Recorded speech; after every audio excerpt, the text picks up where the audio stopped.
C'est impec. Est-ce qu'on ferait pas un clap comme on les aime? En synchro, en symbiose. En symbiose. On tente quoi comme clap? Entre deux mains. Genre un clap, Un petit... mais bien claqué. À 3. 1, 1, 2, 2, 3. 3. T'as été trop rapide. Ouais, bien tu as trop été rapide. beaucoup trop rapide. 1, 2, 3. Très Merveilleux. bon. Hello, être humain unique. Bienvenue dans l'entrevue. L'entrevue est un podcast dans lequel j'invite un invité unique qui raconte son histoire. Aujourd'hui, c'est Loris qui vient nous faire le plaisir d'être avec nous et nous raconter tout son parcours. Il a eu un parcours scolaire plutôt chaotique et puis, en fait, maintenant, il vit de sa passion. Alors, je suis vraiment heureuse que vous puissiez écouter son histoire.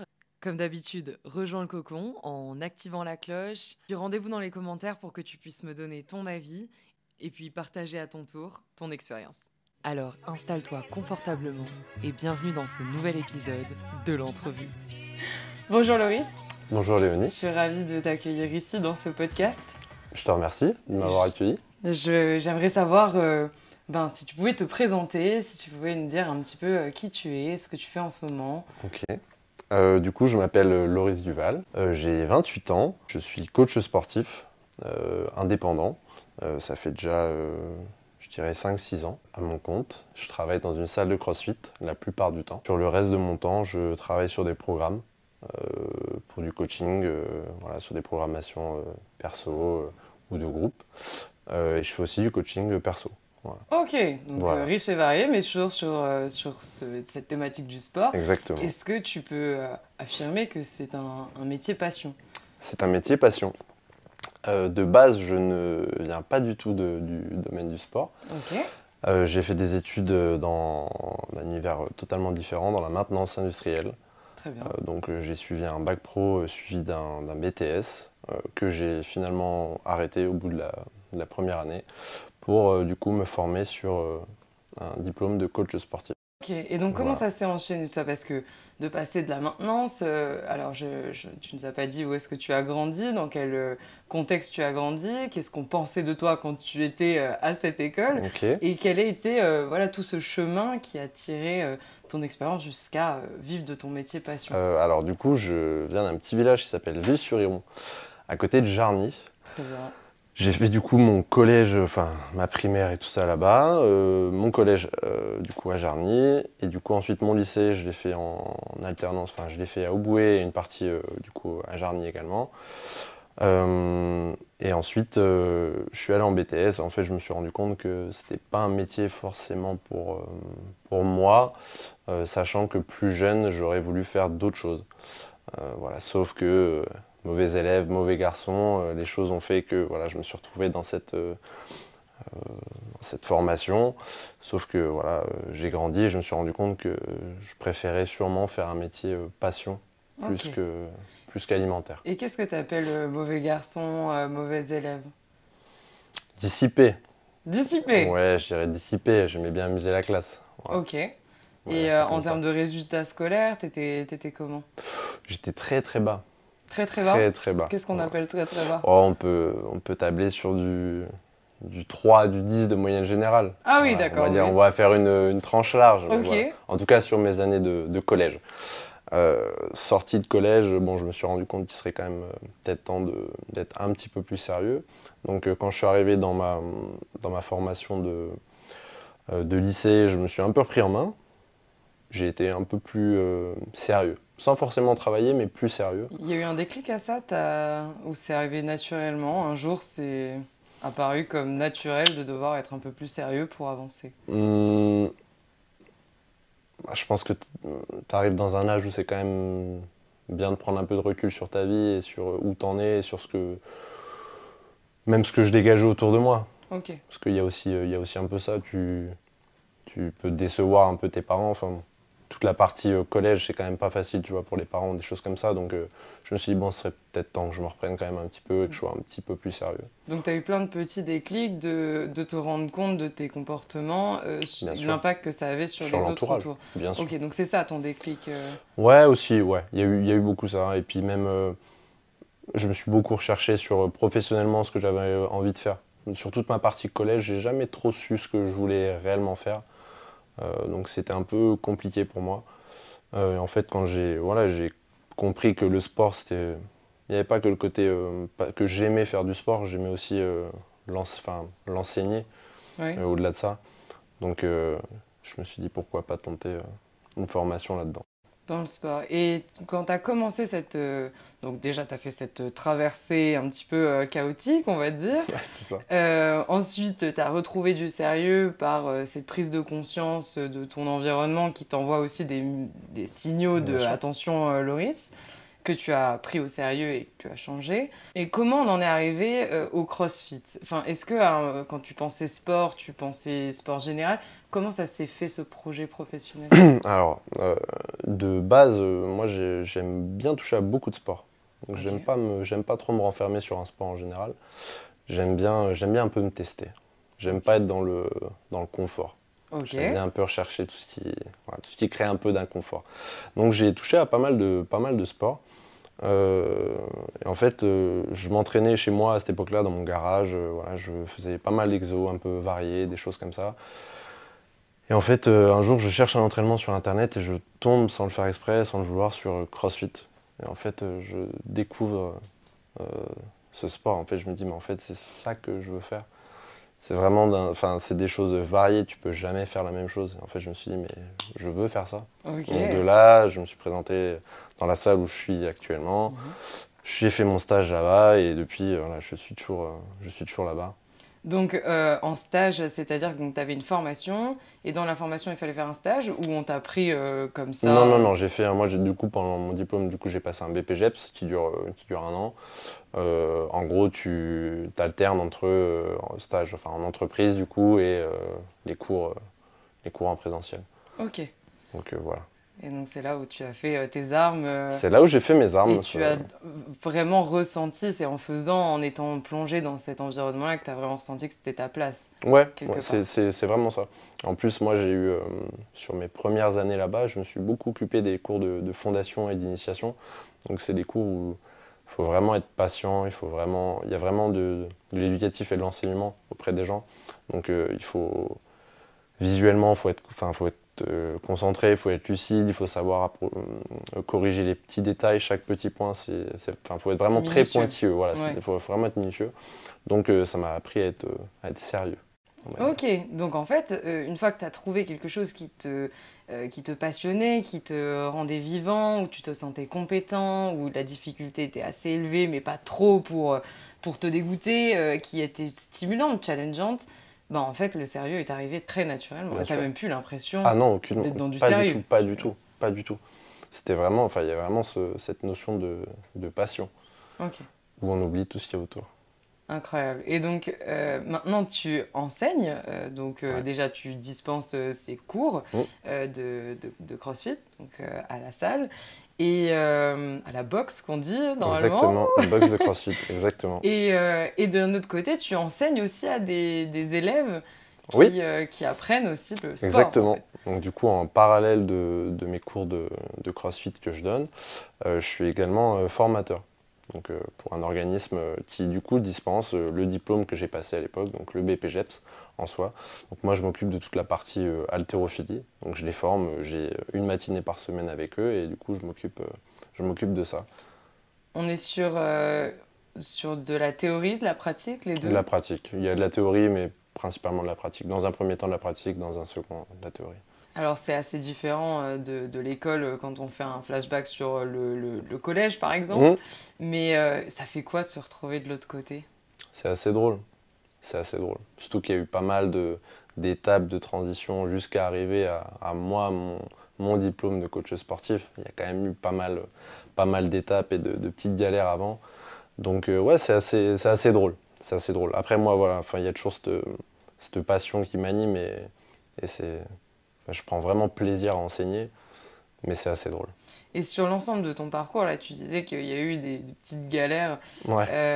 C'est des petites galères qui ont failli te faire abandonner à certains moments. Quelle était l'intensité de ces petites galères et comment elles ont enrichi ton parcours pour en arriver là? C'est assez compliqué. Enfin, de vouloir entreprendre le fait de changer de voie, c'est déjà quelque chose. Mhm. Donc il y avait déjà eu tout ce passé où au niveau du collège, c'était un peu compliqué sur l'entourage, sur tout ce que ça faisait autour de moi. Donc quand je suis allé dans cette branche maintenance, voilà, autour de moi, ils se sont dit, ah bah ça y est, il a enfin trouvé quelque chose où il est un peu calé. Et en fait, finalement, j'aurais dit, bah en fait, finalement, non, je veux faire autre chose. Donc de là, voilà, il s'est passé l'arrêt de mon BTS, le réenclenchement du diplôme de BPGEPS. Mais entre-temps, j'ai eu des années où j'ai travaillé, après où j'ai dû re-switcher, changer de job, jusqu'à arriver finalement à cette formation. Ça a été compliqué, même après du moment où je me suis lancé en tant qu'indépendant. Voilà, il y a eu des galères à l'époque. Moi, il y a eu le Covid, tout ça, donc c'est un peu compliqué quand tu te lances en tant qu'indépendant. Quand ça te tombe dessus, le Covid, bon, je suis pas le seul, mais c'est un peu compliqué. Donc ouais, il y a eu des étapes un peu galères. Et qu'est-ce qu'elles ont apporté à ton parcours, ces étapes galères? Ouais, de la détermination. La détermination, Ouais, c'est ce qui en ressort? Ouais, faut quand même être. Enfin, faut le vouloir. Il y a ce côté passion, et heureusement, parce que c'est ce qui m'a fait que j'ai pas lâché, que c'est vraiment. Comme je te disais, c'est pas un métier pour de l'alimentaire, donc c'est vraiment une passion. Donc je sais qu'au bout, c'est vraiment quelque chose qui me tient à cœur. Mais après, ouais, faut être déterminé. Ok. Enfin, valait mieux, en tout cas. Oui, bah c'est sûr. Et comment ça a été perçu par ton entourage et comment tu as dû gérer cette pression de tes proches qui veulent que tu trouves un moment que tu te stabilises et Bien que tu sûr. te sécurises?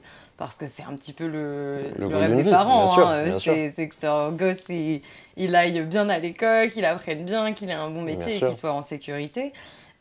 Toi, ben, ce parcours-là, il n'a pas été tout à fait dans cette simplicité. Absolument pas. Au final, le résultat te donne raison. Mais comment tu as dû gérer avec tes proches? En vrai, ça va, ça a été, je pense qu'ils l'ont compris assez tôt que je voulais vraiment faire un métier passion. Ça, je pense qu'ils l'ont compris assez vite. Mais après, ouais, c'est un peu semé d'embûches, donc bon, faut leur prouver que voilà, ça fait arriver sur quelque chose au bout. Et aujourd'hui, c'est le cas, j'en suis content. C'est pas pour prouver quelque chose, mais disons que je suis assez satisfait de là où je suis aujourd'hui, de pouvoir en vivre de ça, parce que il y a le métier, le côté passion qui est important, mais il faut pouvoir aussi en vivre aujourd'hui, et pour moi c'est assez important, et aujourd'hui c'est le cas. Donc de ce côté-là, ça va, je suis assez bien.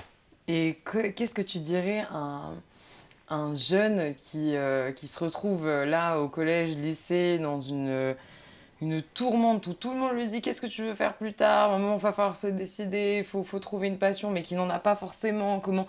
Comment on peut aider les jeunes à persévérer et à trouver cette détermination à travers ce Franchement, parcours? c'est compliqué. Après, moi, j'avais vraiment le sport qui m'aidait. Déjà, c'est quand même quelque chose d'assez agréable, surtout ce que ça peut libérer pour le corps, l'esprit. C'est c'est quelque chose qui est déjà énorme. Donc déjà, faites du sport, en vrai. Okay. Après, sur le côté passion, s'ils sont intéressés par quelque chose qui les anime, franchement, foncez. Parce qu'une passion, souvent, les personnes qui n'ont pas de passion se disent que il faut trouver une passion. Il faut trouver un truc et ils imaginent que la passion, c'est le waouh, quand on le fait, on est à fond, on oublie tout, etc. Mais parfois, la passion, elle vient aussi avec le temps. Il faut savoir se tourner vers quelque chose qui juste nous plaît. C'est pas encore une passion, mais juste nous plaît. Puis en fait, on rentre dans une forme de curiosité où on s'intéresse un peu plus à ce domaine-là et on plonge de plus en plus et ça peut débloquer une passion. C'est pour rassurer ces personnes qui vraiment se retrouvent dans cette situation de « mais moi, j'ai pas de passion dans la vie ». Et ils ont l'impression que c'est ça qui les bloque à avancer. Mais il y a déjà des choses qui nous plaisent et c'est déjà chouette. Bien sûr. C'est déjà chouette. Toi, donc ça a toujours été une passion? Ouais. Toi, tu as eu la chance d'avoir ce truc qui t'a porté. Est-ce que tu penses que le sport a des bienfaits qui sont nécessaires pour avancer, qu'importe le chemin après qu'on prend scolairement ou professionnellement? Mais même déjà sur ce que j'ai dit avant, sur le bien-être et tout ça, ça fait déjà beaucoup, surtout à cet âge-là, quand il y a plein de choses qui se passent dans le corps et notamment hormonalement. Voilà, hormonalement, même dans la vie de famille, tout ça, l'adolescence, ça peut être compliqué. Mais même tout ce que ça peut t'apporter. Je veux dire, quand tu vas faire du sport, il y a toujours un petit peu cet esprit. Il y a le sport plaisir, mais il y a aussi un petit peu un aspect de compétition. Et c'est un peu, je pense, que tu recherches à cet âge-là. Ouais. Et ce que ça peut t'apporter plus tard sur la vie. Et en confiance en soi. Ouais, bien sûr, en... quelqu'un qui va pas lâcher, qui va faire un sport et qui va se battre, qui va aller jusqu'au bout. Ça en dit aussi long sur le boulot. C'est quelqu'un qui va peut-être possiblement pas lâcher, qui va aller plus loin que les autres, et donc ça peut apporter des choses qui sont bénéfiques à une entreprise, ou même personnellement sur son entreprise à soi, ou même en travaillant pour quelqu'un. Mais je pense que ça peut apporter beaucoup. Et est-ce que le fait qu'on ne lâche pas, c'est grâce au fait qu'on n'a pas peur de l'échec et qu'on l'accepte comme partie intégrante du process, qu'on peut tomber, parce que par exemple dans la performance sportive, bien sûr. On se fait battre. Ouais, bien sûr. On se fait bien battre sûr, et bien en sûr. fait on y retourne. Mais bien sûr, c'est ce qu'il faut. Moi personnellement, du coup, je suis tombé quand même pas mal de fois, mais c'est ce qui permet de se relever. Est-ce que ça renforce dans la vie? Bien sûr que ça renforce, bien sûr. Et je pense que c'est important aussi. C'est important aussi de tomber pour mieux se relever. Eh oui, non, tout à fait. Non, mais c'est vrai, bien sûr. C'est vrai, pour avoir... D'ailleurs, j'avais regardé un documentaire, interview, où il y a un mec qui faisait du skateboard et il disait, si tu veux faire une figure au skateboard, et que, donc, admettons, tu veux faire un heel flip, mettons, si tu arrives du premier coup, c'est que tu ne le maîtrises pas. Ou alors tu es vraiment très chanceux. En fait, c'est ça, c'est qu'il faut que tu tombes à droite, à gauche, derrière, devant, pour comprendre où est le point de balance, pour comprendre où sont les limites, et en fait, après, tu maîtrises. Si au départ, tu réussis du premier coup, c'est chouette, mais en fait, ça veut pas dire que tu sais le faire. Bien sûr. Et ça m'a un petit peu bouleversée le jour où j'ai entendu ça, parce que je me suis dit, mais ouais, en fait, d'arriver un petit peu de façon très linéaire, de bien faire les choses, c'est bien, c'est acceptable par tout le monde, on avance, c'est chouette et tout. Mais en fait, j'avais cette sensation de pas vraiment maîtriser mon sujet, parce que j'avais pas été pousser ce sujet jusqu'à ses limites. Mais je poussais pas ce sujet jusqu'à ses limites parce que je me suis dit, moi j'ai trop peur de l'échec en fait. J'ai trop peur de me foirer, j'ai trop peur qu'après on se dise, bah, dis donc, en fait elle est pas si bonne que ça, tu vois. Et une fois que j'ai débloqué ce truc de l'échec, bon, en fait c'est chouette parce que je vais pouvoir tout échouer et du coup tout recommencer. Enfin, l'échec, il faut tomber pour réussir à se relever. Oui. En tout cas, c'est comme ça que je considère la chose. C'est vraiment ton mantra Ouais, après, en tout cas, il ne faut pas être bloqué. S'il y a des personnes qui connaissent pas l'échec, tant mieux pour eux. Mais ça renforce la confiance ça renforce, en soi bien sûr, ça renforce. Bon, la caméra a lâché, on s'est retrouvé avec les deux plans rapprochés des autres caméras, ce qui fait que le son est pas au top. Vous avez entendu ce petit frottement. C'est Marwan qui essayait de communiquer. Je vous laisse le moment où on a découvert l'incident et puis après on retourne à la vidéo. Il n'y a plus le bouton rouge, c'est parfait. Merci. Je sais pas combien de temps ça fait. Ça fait pas si longtemps. Désolé pour le petit bug, je voyais que ça s'affolait. Et j'entendais, j'ai essayé de rester focus. Je savais pas si vous entendiez ou pas. Je voyais que ça bougeait trop et j'ai dit, est-ce qu'elle va gagner pour pouvoir se relever? J'ai dit, gros. On parlait de l'erreur, on parlait d'échouer, on parlait des aléas, des galères. Bah voilà, en voilà une, on la prend avec le sourire et puis on règle tout ça. Retour du son de qualité et bonne fin de vidéo. Loris, peut-être qu'un jour tu auras des enfants. Qu'est-ce que tu vas leur donner comme exemple de parcours quand eux, ils traverseront ces challenges lors de l'école? Est-ce que tu leur apporteras du soutien, par exemple, avec des cours particuliers? Est-ce que si jamais ils ont des difficultés en maths, en histoire, etc., parce que tu voudras quand même qu'ils aient cette formation à l'école, même si toi, tu n'as pas forcément apprécié. Non, bien sûr. Qu'est-ce que tu vas leur donner de ton expérience? Le maximum. En vrai, déjà, j'aimerais peu importe le sport dans lequel ils veulent aller, mais du sport. Un bon curling. Et franchement, n'importe quoi. En fait, ce qui leur plaît, vraiment, c'est ce qui leur plaît, mais du sport. En vrai, c'est quand même important. Après, à l'école, moi, j'ai un peu ce regret d'avoir lâché, mais enfin, voilà, c'était compliqué, toute la partie collège. Mais d'essayer d'être là, de les accompagner, au maximum de ce que moi je peux. Après, si voilà, il faut prendre des cours particuliers ou des choses comme ça, pourquoi pas. Enfin, moi, j'essaierai de mettre tout en œuvre pour que ça se passe bien pour eux. À l'école. Donc, à l'école, ouais. En tout cas, de ce que je peux faire au maximum pour eux, mais ouais. Et s'ils te disent, oui, mais bon, papa, toi, l'école, c'était pas ton truc. Ouais, après, je peux pas dire que c'était pas mon truc. En vrai, j'aimais bien quand même aller à l'école. C'est assez drôle à dire, mais j'aimais bien aller à l'école.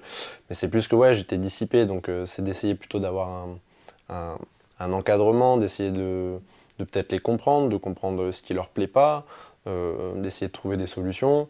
Mais voilà, enfin, forcément, il va y avoir sûrement des matières où ils vont peut-être pas kiffer. Voilà, faut leur faire comprendre que certaines choses qui sont assez importantes, en tout cas les bases sont importantes, d'essayer de mettre le maximum en œuvre, enfin vraiment ce que je peux au maximum voilà, pour que ça se passe bien pour eux. Et puis il y a quelque chose là qui est très intéressant, c'est d'essayer de comprendre qu'est-ce qui ne leur plaît pas. Et il y a aussi tout le travail donc, de la psychologie positive pour le coup, Bien sûr. de comprendre ce qui nous plaît. Et au lieu de juste voir ce qui nous est pas permis, d'ouvrir sur en fait qu'est-ce qui nous est permis et faire après un bouquet de toutes nos forces, nos aspirations, nos envies, etc. Une force unique, mais vraiment unique, qui est inhérente à chacun et qui créera justement ce chemin. J'ai d'ailleurs un petit panneau dans ma chambre, très cliché, hein, où il y a écrit « Suivez vos rêves, seuls eux connaissent le chemin ». Et en fait, c'est vrai que si on se base sur nos forces, sur ce qu'on aime, il y a un moment où on va bien trouver une solution pour pouvoir s'épanouir et en mettant à profit nos forces intérieures pour être complémentaires aux autres êtres humains, quelque part. Après, l'histoire de passion, je pense que ça aide aussi à être bon. En vrai, il y a aussi ce truc où on a envie d'être, pas forcément performant, mais d'être bon et de bien faire. Donc ouais, pour revenir à la passion, je pense que c'est important. En tout cas, ça aide. Donc si on devait donner une phrase pour parler de toi, c'est un être humain unique, passionné et déterminé à avancer et foncer dans la vie, quoi. Exactement. C'est ça. C'est exactement ça. Je te remercie beaucoup d'avoir pris le temps. Eh bien, merci à toi pour l'invitation, Léonie. Et puis on se revoit vite à la salle. Je pense qu'on va se revoir très vite. Très vite. Super. Merci pour tout. Et cut, baby. Tu vois ce que t'as pas fait? Moi, je l'ai fait.